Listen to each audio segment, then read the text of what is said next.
We'd like to know what to expect. Well, welcome.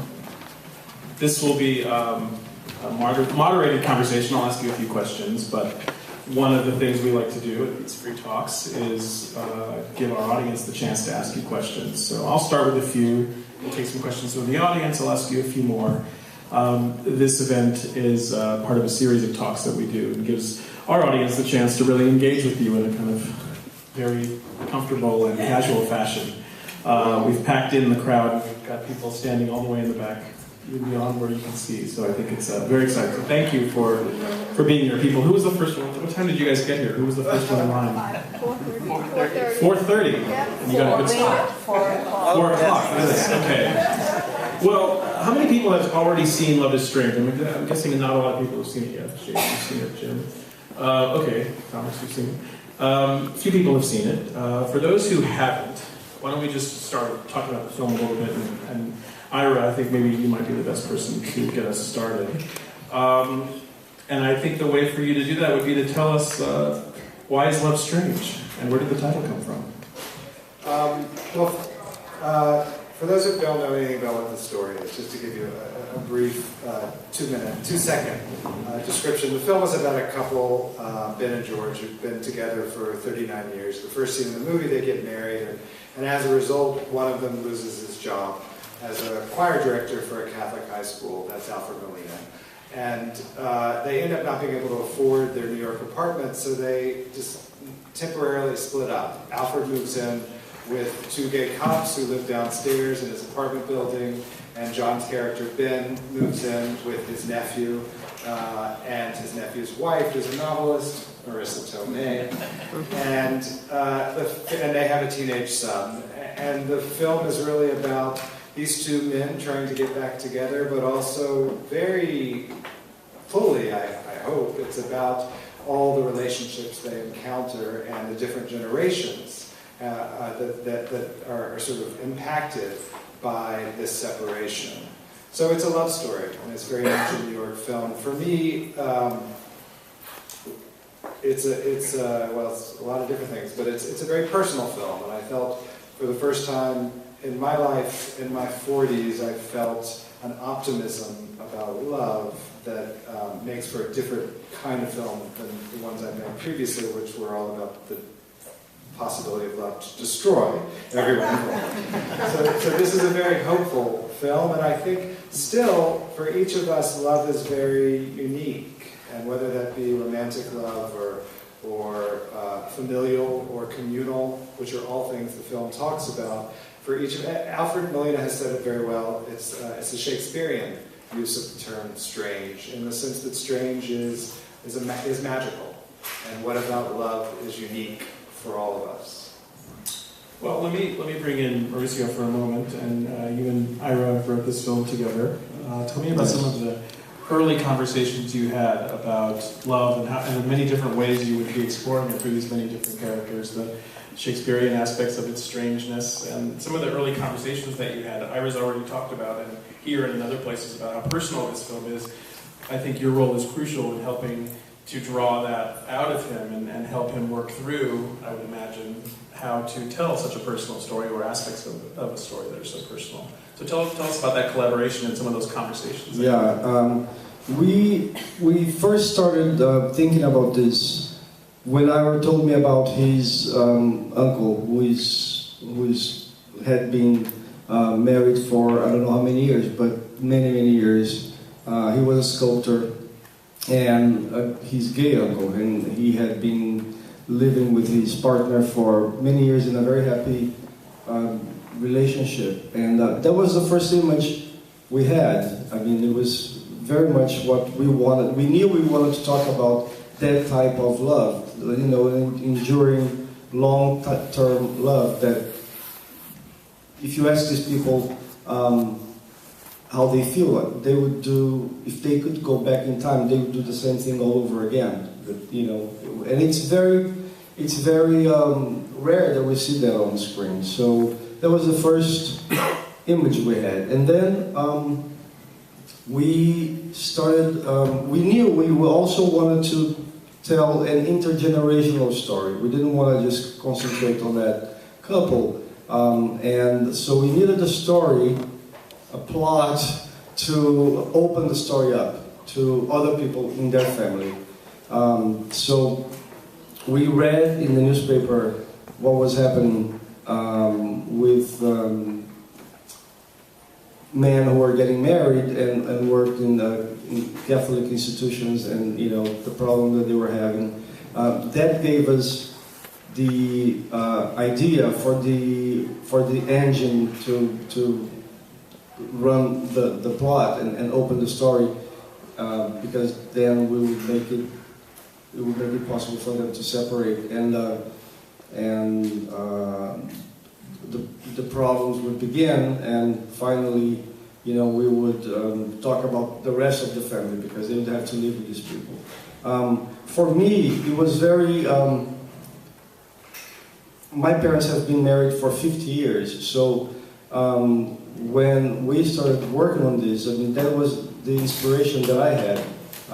They've been together for such a long time, and they've been happily married, and every time I'm with them, I feel this, warmth, and it was something that I wanted to put in the film also. And when we decided to talk about the nephew with the wife and the son, we knew that we wanted to talk about the different stages of love.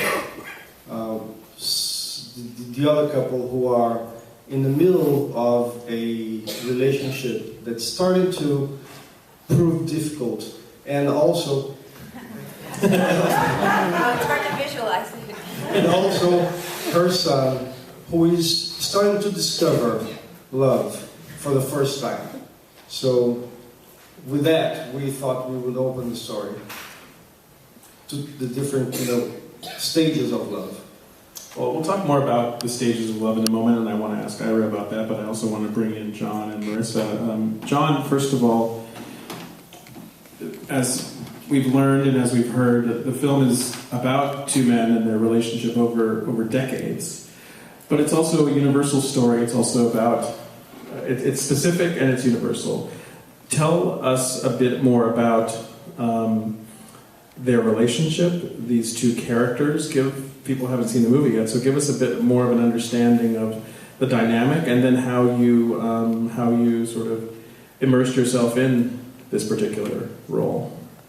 Yes, I'm a little. I always feel a little bereft talking about this film without Alfred Molina sitting next to me, because it is. I really never acted such a relationship in a film. I've never. An arc that's it's such a complete portrait of a relationship. As I put it, it's a film with one starring role played by two actors, and the starring role is the relationship, with several extraordinary relationships in satellites, like satellites orbiting around them. Fred is a simply extraordinary man and actor. We had been friends for a good 20 years before we ended up being cast together. He was cast in the film when it was offered to me, and I read this remarkable script by Mauricio and Ira, which reads like just the finest fiction or playwriting. And I knew that I was being asked to play opposite Fred in this. It was fully formed. I just knew this was going to be it was going to be easy, it was going to be fun and comfortable and real, and we were going to make a fantastic couple. And we did. It was simply effortless. I'm trying to tread gingerly, because I don't want to give anything away. The film has a wonderful way of taking people by surprise, but I think what's so surprising about it is how ordinary it is. This is just a very prosaic look, which before you know it becomes a very poetic look at an older couple. You just don't see many older couples anyway, let alone older gay couples. And it puts a face on this extremely hot-button issue. Marriage equality, same-sex marriage, gay marriage. These are the people who are genuinely affected by what's been happening in this revolution of the last few years. Until now, you take the two most notable men associated with this issue are David Boies and Ted Olson, the lawyers who managed to overturn Prop 8. These are the guys who are really affected. And what's incredibly moving to us is the older men who have come forward. Ira and I did an internet interview for HuffPost today, and there was one phone-in question from an older couple in Arkansas, a man older than me, who had seen the film and it had meant so much to them. Right there on camera, I burst into tears. It was so moving. This is what's so unusual. It's a very simple film, a very quiet film in its way. So ironically, it's a very revolutionary film at the same time. Did I answer your question? I lost track. Marisa, I ask you to riff on that to the extent that, there's many different ways that you might have approached this film. The script, the subject matter, the city of New York plays a role. It's a supporting character in this. If you could take us back to your reading of the script, what was it that struck you first about this? Well, I actually wanted to do the film before reading it because I knew that Ira was about to do a film. And I was working with the Parts and Labor, the same producers of this film. We're doing another film that I was just wrapping. And they were very upset one day because someone had dropped out of this film. And I kind of sniffed that it might be able to get in there. I was such a fan of Ira's work, and I had even seen, I didn't Keep the Lights On I saw last year, but I had seen many of his films. So I just was, and I really wanted to work with Ira, so it was mostly, that was the main thing. And I was also at a point in my life, I just wanted to be with intimacy on a set, and I wanted to be with people telling stories about real people, and so it did fit the bill for what I was really aching for. Yeah. Well, I mean, the terms that are coming up, Ira, intimacy, sort of quiet nature, sort of... It's like this room. It is. We're going to watch a clip in a moment, and that's my signal to the booth to get ready, but tell us about creating that camaraderie, facilitating that camaraderie. The first clip we're going to look at is our two grooms on their wedding day. They're at the piano, and they're singing a song together, and we're going to see that in a moment.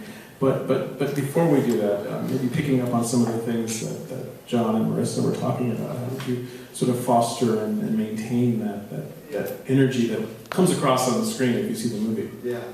It's nice to hear Marisa say that about the second half, because that was something that I remember when we first started talking, is that she was looking for a different kind of opportunity in terms of, and I feel like we had that, and that experience occurred where we got to do something very intimate and personal for all of us, I think. I think there's a lot revealed about the actors and in the film.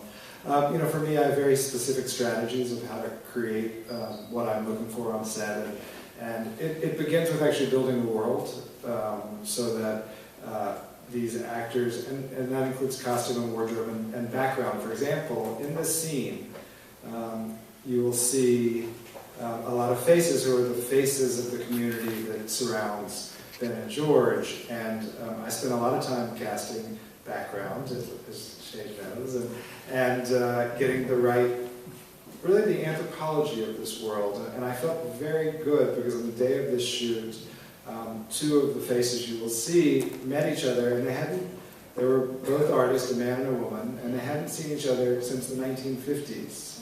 When they had both graduated from Columbia in the Masters in Fine Arts painting program.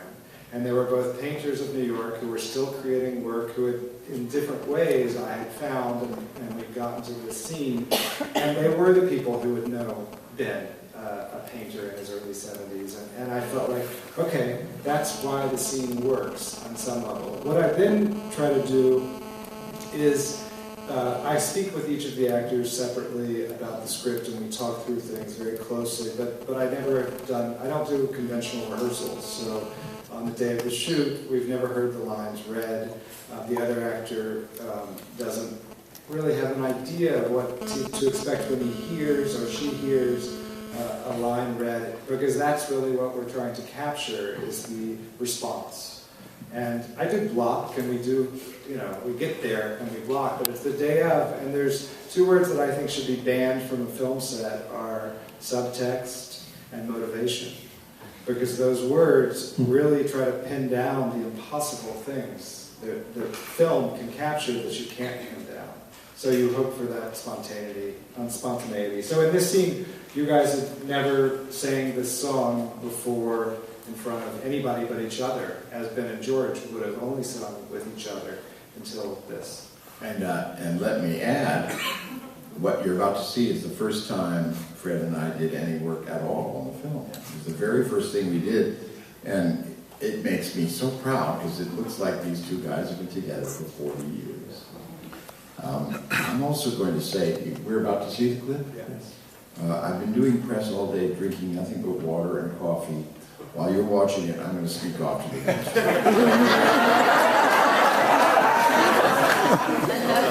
One of our colleagues will make sure you find your way upstairs. Let's bring down the lights and let's take a look at the first clip. We call it Piano. God, what it takes. Boy, you're a neighbor. You know it is. A lot of kissing. To me, a romance sweet. And it takes a lot of loving to make my life complete. And it takes a lot of husbands, that's me he's talking to, knock me on my feet. And baby, you got what it takes. Your part, kid. The sexy part.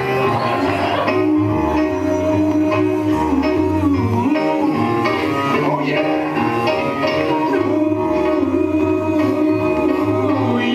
You got just what it takes. More than an hour to stay away from you. And it takes more than a lifetime to prove that I'll be true. And it takes somebody special to make us say we do. And baby, you got what it takes. You take it home now. And baby, you got what it takes.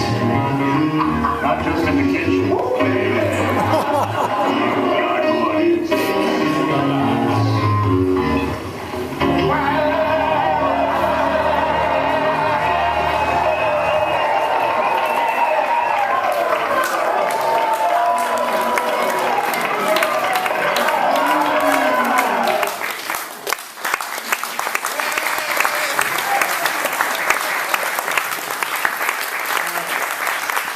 The movie is in sync. So Yeah, it's not. it looked a little out of sync, at least from here. I don't know. Yeah, a little out of sync. Okay, so you'll go see it in the theater, and you can see that scene in sync. The movie opens this Friday here in New York City, and other cities as well, or just starting in New York. It opens Friday at the Angelica, the Lincoln Plaza, and the Chelsea Bowtie. And in LA, it opens on Friday at the ArcLight and the Landmark. So, and then it will be rolling out for hopefully everywhere. Well, it goes without saying, and we say this always at these talks, by being here today, you're getting a preview, but part of the pact you're making with the filmmaker and the folks involved is that you'll go see it on the big screen in the theater this weekend. It makes a difference. And take 5 friends. So if you agree to that, please say aye.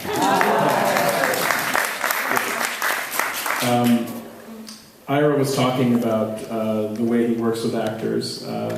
Marisa and John, maybe you can elaborate about that from your vantage point. You talked about a very specific way that he works with performers. Maybe you can elaborate on how that worked for you and how that's unique or distinctive, if it is. Well, we got together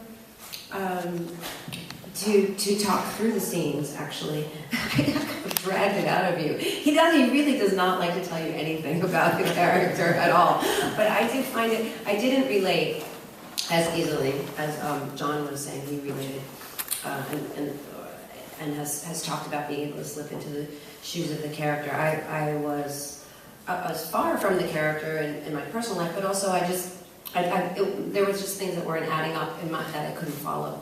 So we went through it, and he was patient with me, and we went through the scenes. We made a couple of adjustments, and then mostly I focused on what I was going to wear, right? If I remember correctly. That always does help.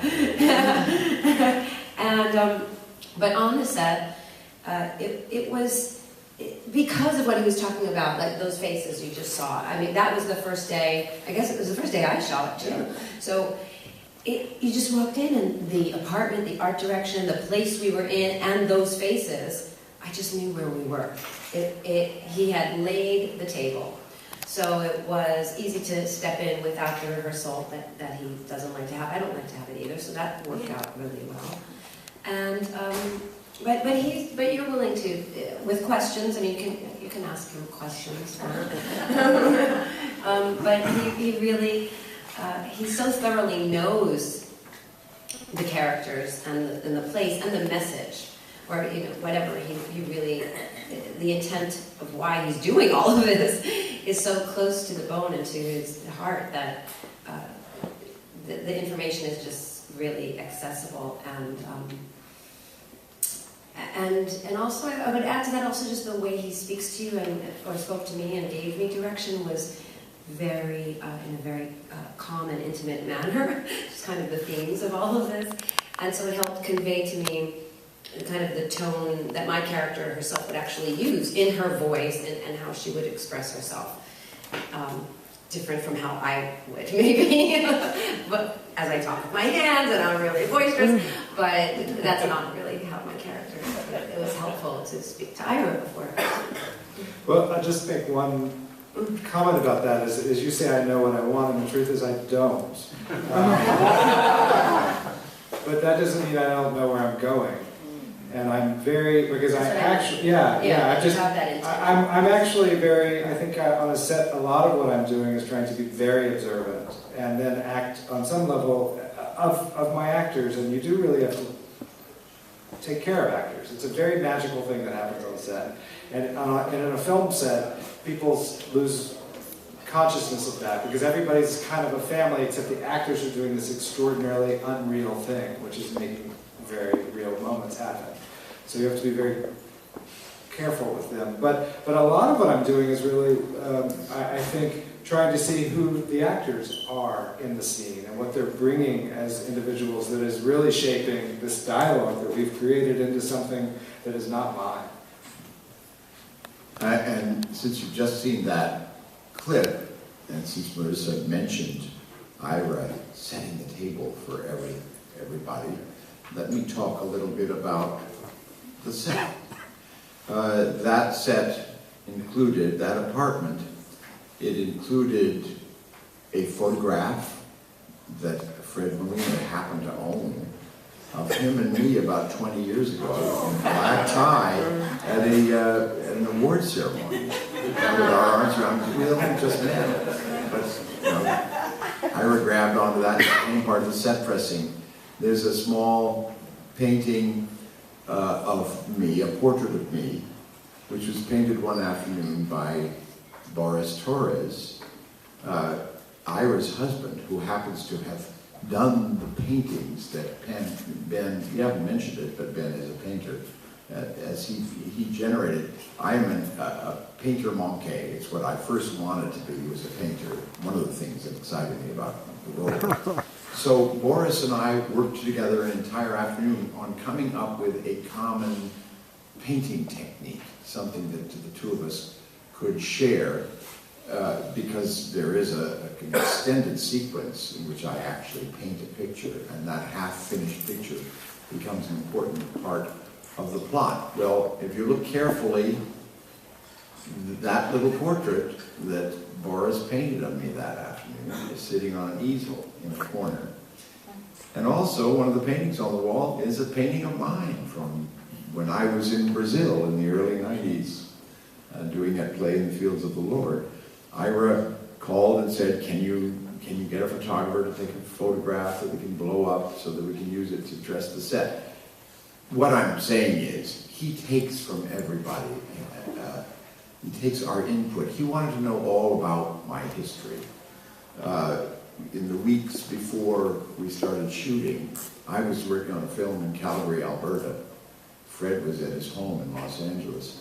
Ira took 2 separate trips, one to Canada, one to LA, just to spend an entire 2 days, my 2 days off from shooting, just talking with me, learning my own history, going through the script as he did with Marisa, finding what I could bring that would enhance his own sense of the character.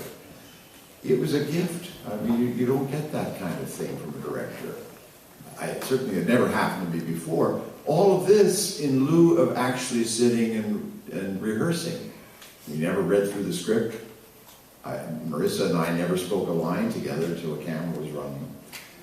He wanted it all catch fire in front of a camera. He didn't want it in a rehearsal room. I'm blushing.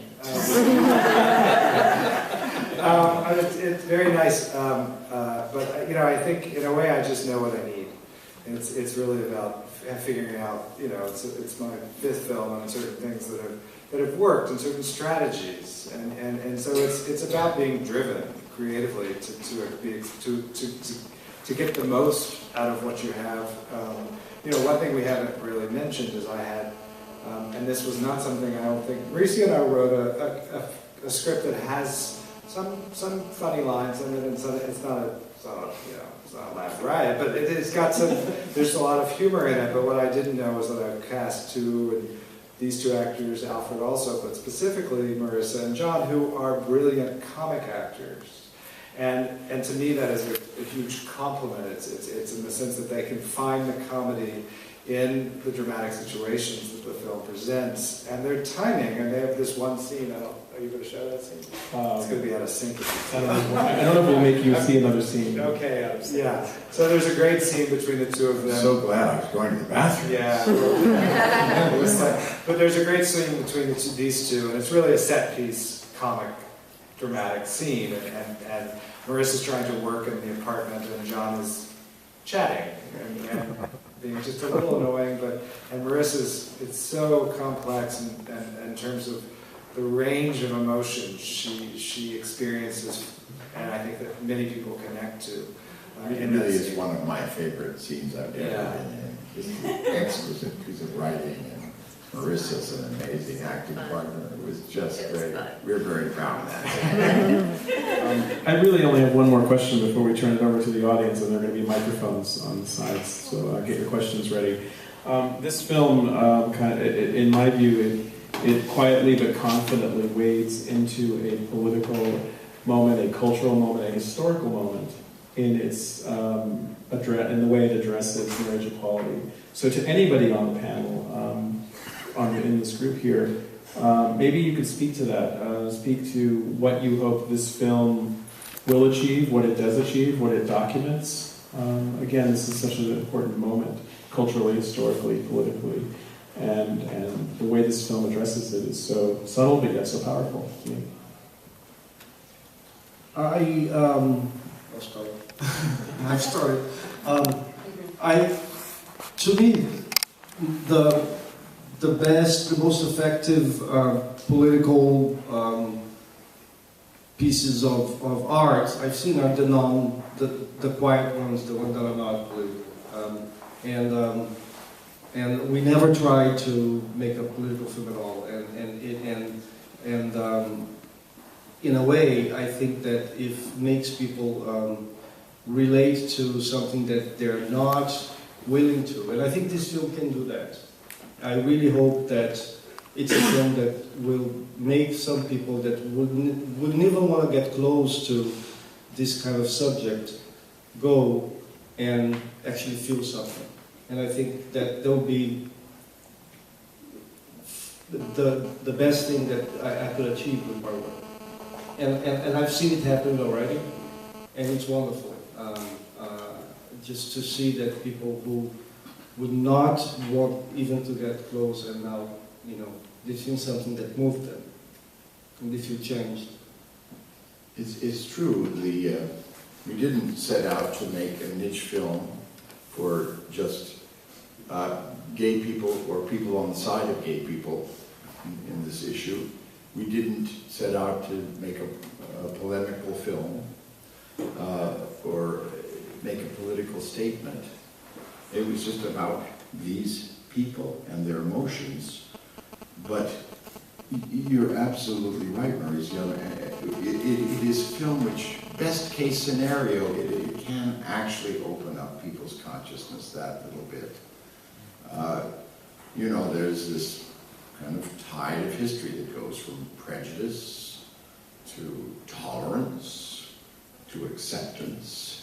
But those words, tolerance and acceptance, in themselves are patronizing words. What the consummation devoutly to be wished is the point at which something becomes taken for granted. When people are it's simply not a big deal anymore. The remarkable thing about this film is no big deal is made out of these two men getting married. It's a very, very special moment for them. But it's a mark of how acceptance is gradually trending toward simply being taken for granted as a result, as a reality that people can simply accept and almost ignore. And that's what makes me feel wonderful to be a part of this.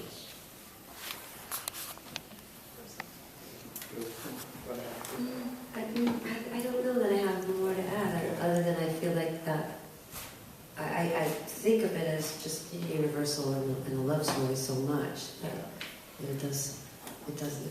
Well, it's sort of and the way you're saying that, I think for most of us, these separations, at least a lot of people in this room and in this country and in the culture that we live in, these separations are no longer distinctions that we make with the people we know, and with our family, and with our friends, and with our gay friends and our story. It just isn't, the walls aren't there for so many, and I think this film speaks to that. It's interesting that you use the word quiet confidence, because those are the two terms. I use the word humility and confidence to describe Ben and George, the central characters, and what I really love about them and why I want to hang out with them. And to some extent, this is the same with John and Alfred, is that they have those two. There's a lot of humility and there's a lot of confidence, and it's very appealing. And I think that is something that is, people have asked, why do these guys not fight back and go to the streets, and that's not who they are. But there's a scene early in the movie where Alfred is fired from his job, and you can see that he's upset and he's angry, but he is definitely not going to be anything other than who he is. And that is appealing as gay men, but it's appealing just in any people. I mean, to me, the film is a film that tries to do what the neorealists used to do, which is make the ordinary extraordinary. And if you do that, and through a portrait, then there's an intimacy you have with those other people, which you also hopefully have with yourself in watching the movie. So all those things are the ways that I think art can hopefully subtly influence experience. Okay, well, let's see what the audience wants to ask you. If you have a question, raise your hand and we'll bring a microphone to you so that folks who are watching this podcast at home can hear your question. We'll go down here to the front row first, and then we'll go into the second row. Hi. Thank you. I recently saw you twice in King Lear, and I thought you were brilliant.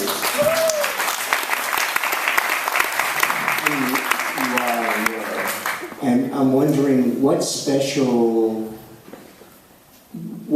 did you have to do to prepare for this role, and the challenges that you encountered in the preparation, please? Well, it's interesting that you should mention King Lear in this context, because I started preparing for King Lear in March. I started learning the lines, getting in shape, growing a beard, It was it was 2 or 3 months of preparation before the first day of rehearsal, and we had 5 weeks of rehearsal. And I was only barely ready to perform it when we first performed it. This was completely the opposite. I mean, King Lear was King Lear. It was an extremely active performance, and I was doing it on the stage of the Delacorte Theater, which is for 1,800 people. It was a big performance. I took advantage of every inch of my 6'4" height. Boom! It was big, and this is a small performance. When I first met with Ira, I read the script, and then I went off to meet him the next day. I was already sold on this film on the basis of the script and the fact that Fred was going to be playing the part. But I was completely charmed by Ira. We were very much on the same wavelength. And I remember at one point in our conversation, Ira, I said, you know, it will be, if I do this, I sure hope this works out. If I do this, it'll be such a relief not to do any acting. And he said, well, what do you mean by that? But I think he knew exactly what I meant. It was just such an effortless, it was clearly going to be an effortless job. The more effort I put into it, the worse the performance would be. And that's how it felt the whole time. I just felt like I was putting on an old, frayed, knit cardigan when I put on this role. No effort at all. Not even any preparation beyond listening to Ira talk and talking back to him. Let's go here to the second row, Jim.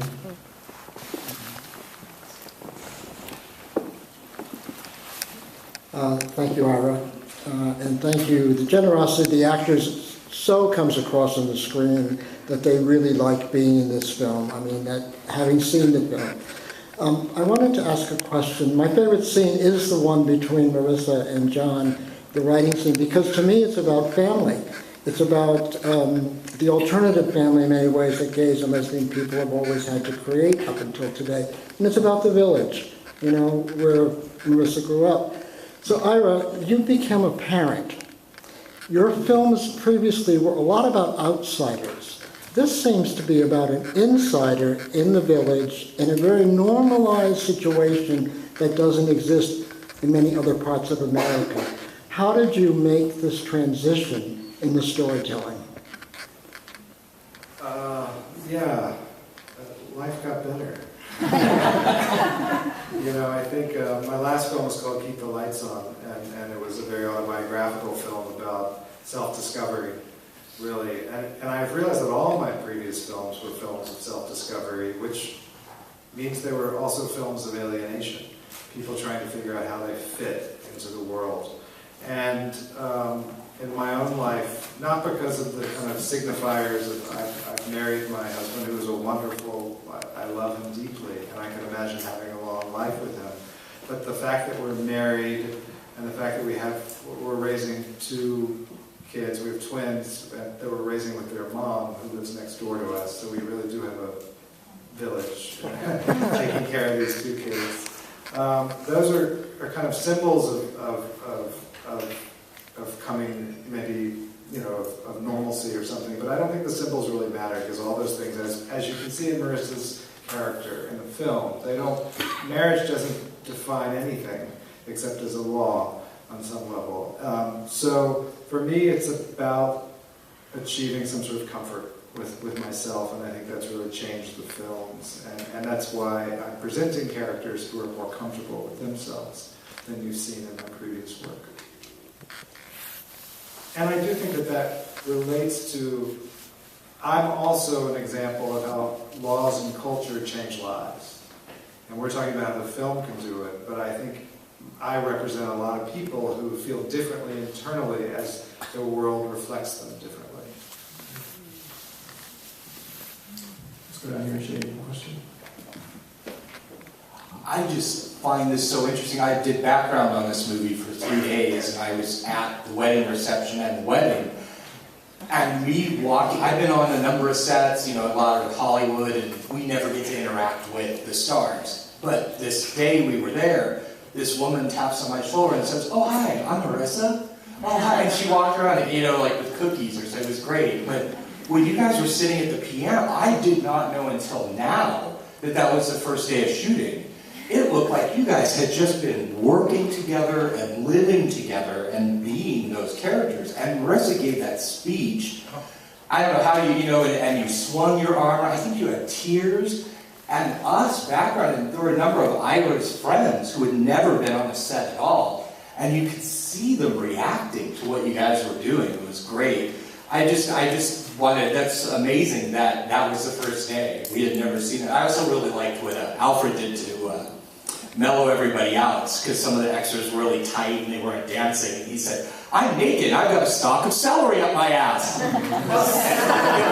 It worked. So anyways, that was really cool to see. And as a background person, being able to interact with you guys in that really hot room, which you can't tell, we couldn't turn on the air conditioning and blah, blah, blah. Thank you very much. I mean, you really made everyone feel like we were a family. It was great. It was a very interesting experience, and it's interesting to know that was happening for you also.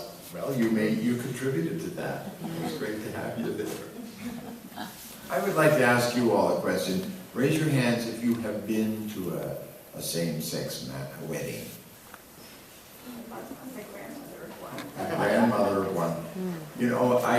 I've been to only one, right in the middle of our shooting period. And I've been to a lot of weddings, but this was the only one between two men. And I've never experienced such an intensity of emotion. The marriage sacrament was so incredibly important, just because for so long it's been ruled out, and it was finally granted to these men. And I think that when you talk about this being an incredible historical moment for this film, you're absolutely right. I think it supercharges the emotions of this film. Well, one of the things I've never thought of till now is that when you see at the beginning of a movie a marriage between two men, you actually know a lot of history of the challenges that got them there. You can feel that they've actually were at something. They represent a lot of pain and a victory. I mean, that's not true if you open most movies with a wedding. You don't know that history has not been as charged. So it's powerful just in the fact that it represents such a shift. Yeah. When you think about it, if weddings are featured at all in the movies, it's almost always at the end. And they're almost always straight. Let's take just a couple more questions because they have to all leave. I think that's because it's hard to write about love. I think the weddings come at the end of most movies because people aren't tapping into the kind of experience and have done the reflection and have the depth and have developed their own hearts. It's just hard to write about, and that's what I think is also extraordinary about this film, and that's why you can start it with the wedding and then talk about love. Rather than, how are we going to get to love? Oh, everything's a mess. I don't know. Oh, when we're married. That's when a lot of that's when life starts. And that's harder to write about. Mauricio and I were both aware of a series of comedies that were made in the 1930s. You can call them the remarriage comedy. And there are films like The Palm Beach Story and It Happened One Night and The Lady Eve, which all, because of the 30s, one of the ways they did it is they got married couples to split up so you could watch them come back together and understand their love through the struggles of reuniting. It's also the structure of the Shakespearean comedy. So, it's a comedy. All right, who wants the last question? We're almost out of time. Raise your hand high, we'll bring a microphone to you. It's your last chance. Okay, we'll go here to the front row. Just need a microphone right up here. Thank you. Thanks. I guess Ira and Mauricio can answer this question. You talked a lot about putting a lot of yourselves into the movie and asking the actors to put a lot of themselves into it. Was there any concern maybe about putting too much of yourselves on screen, maybe for people close to you who might know these things, or just that concern about maybe opening yourselves up too much on screen? Do you want to start with that? Yeah, no, I never worried about that put in too much of myself and the people that inspired me in the movie. I'll tell you one thing, there is a scene, you guys don't even know this, but there is a scene when the two of them they go to a concert, to a music concert together. And it's just, just a quiet scene, they're watching the music being played. And in a romantic moment of the music, Ben reaches his hand and they just hold hands. And that's completely inspired by my mom and dad. I mean, they've been married for 40-something years, and we go see a show, Broadway show, and all of a sudden, I'm sitting next to them and I see my mother reaching her hand and they're holding hands, and I thought that was so extraordinary. I said, also because of the type of story, it would be different if you had been Keep the Lights On, because that's that we will have to have permission of the inspiration character to put that on screen. But with this film, no. It was actually, I told my mom, my mother is visiting, she saw the movie last night, and I told her that scene was inspired her, and I'm very proud to do that. His mother's, by the way, singing Joshua Bell right now. He's a friend of John's. In this film, it's funny that you asked that question, because last night, in the film, Alfred's character moves in with two gay policemen who live downstairs. And when I first met my husband, he was living in a townhouse in the West Village. And he lived on the first floor. On the second floor was a wonderful man who has since died. He was in his late 70s, named Michael Zimmer. And he was a very eccentric New York, Greenwich Village gay man who had a great wardrobe, which John really... The look of the character of Ben is Michael Zimmer, when you see him. And on the top floor were two gay cops, and we would often spend time as a kind of village family having meals and watching TV and doing things together. And so we wrote these characters. Alfred moves in with these two gay cops, and at one point, Alfred says that he and Ben, that they would often call them the police women. And it was just one line, and it's a little joke. It's a cute line, and it was true. But last night was the first night that these two cops actually saw the film, and I was really nervous. And I saw them, and they loved it. And then suddenly they were like, someone was like, "So what'd you think of that police woman line?" And they were like, "Oh, did you really call us that?" And I said, "Well, Michael Zimmer did. He's no longer with us." So, besides that, I felt very comfortable, and it's over, and everyone hugged. Well, as I said earlier, the film is Love is Strange. It opens in New York City this Friday. Our guests have to get to another event, so if you will do me a favor and stay in your seats, let them make their way up the stairs. It will really help them get on to their next event. But before we do that and let them leave, let's give them a big round of applause.